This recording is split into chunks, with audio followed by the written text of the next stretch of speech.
परमेश्वर पिता का धन्यवाद करते हैं और मेरे प्रिय भाई बहनों, हम आप सभी लोगों का स्वागत करते हैं कि एक बार फिर से परमेश्वर ने हमें मौका दिया कि एक बार इस वचन के द्वारा जो परमेश्वर ने हमें दिया है वो हम आप तक पहुंचा सकें। और वचन को शुरू करने से पहले हम आप लोगों से विनती करते निवेदन करते हैं कि हमारे चैनल को ज़्यादा से ज़्यादा शेयर करें, लाइक करें, कमेंट करें और सब्सक्राइब करें और हमें सपोर्ट करें ताकि हम और भी अच्छी वीडियोज़ और भी अच्छी क्वालिटी की वीडियोज़ हम बना सकें।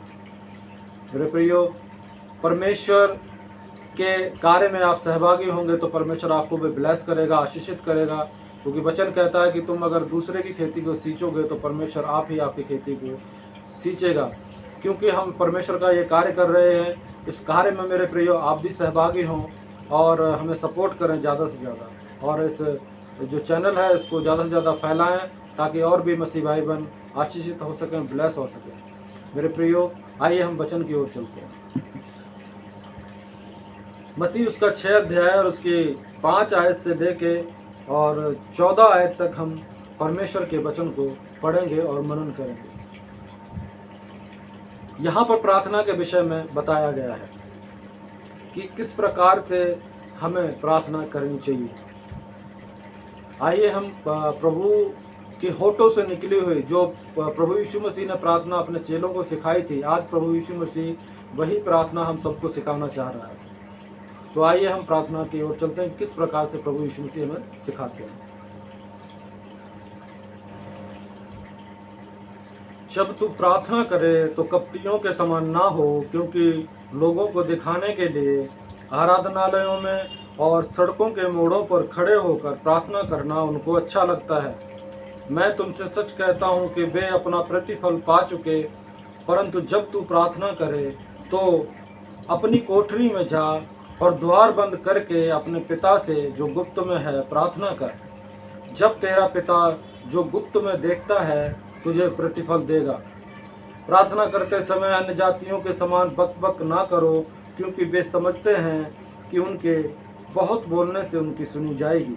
इसलिए तुम उनके समान ना बनो, क्योंकि तुम्हारा पिता तुम्हारे मांगने से पहले ही जानता है कि तुम्हारी क्या क्या आवश्यकताएं हैं। मेरे प्रियो, परमेश्वर आपकी हर एक ज़रूरत को जानता है और वचन कहता है कि तुम अन्य जातियों की तरह ना बनो, जिस प्रकार से वो चौराहों पर खड़े होकर ऊंचे स्वरों से वो बकबक करते हैं। मेरे प्रियो, वचन इस बात के लिए बताता है कि हमें इस प्रकार से प्रार्थना नहीं करनी चाहिए और किस प्रकार से हमें प्रार्थना करनी चाहिए, जिस प्रकार से हमें यीशु मसीह ने बताया, और जो है हमें परमेश्वर से किस प्रकार से प्रार्थना करनी चाहिए आगे हम और देखते हैं। और यहाँ पे लिखा है कि परमेश्वर आपकी हर एक ज़रूरत को जानता है कि आपकी क्या आवश्यकताएं हैं। और आगे प्रार्थना प्रभु यीशु मसीह हमें स्वयं बताते हैं और आगे कहते हैं, अतः तुम इस रीति से प्रार्थना किया करो, हे हमारे पिता, तू जो स्वर्ग में है, तेरा नाम पवित्र माना जाए, तेरा राज्य आए, तेरी इच्छा जैसे स्वर्ग में पूरी होती है वैसे पृथ्वी पर भी पूरी हो।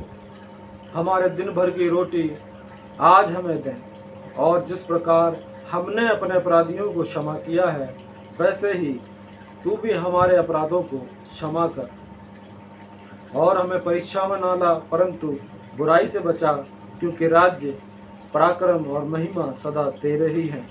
आमीन। इसलिए यदि तुम मनुष्य के अपराध क्षमा करोगे तो तुम्हारा स्वर्गीय पिता भी तुम्हें क्षमा करेगा, और यदि तुम मनुष्यों के अपराध क्षमा ना करोगे तो तुम्हारा पिता भी तुम्हारे अपराध क्षमा ना करेगा। मेरे प्रियो, इस प्रार्थना में हम बोलते हैं कि प्रभु सारे कसूरवारों को क्षमा कर, हमारे कसूरवारों को क्षमा कर। लेकिन हमारे कसूर को परमेश्वर तभी क्षमा करेगा जब हम दूसरे भाई बहनों के गुनाहों को, गलतियों को क्षमा करेंगे और उनसे परमेश्वर की तरह प्रेम करेंगे। मेरे प्रियो, वचन के द्वारा आप सभी लोगों के लिए प्रभु बहुत बहुत आशीष दे। प्रार्थना में बने रहिए। धन्यवाद करते प्रभु का। प्रभु बहुत बहुत आशीष।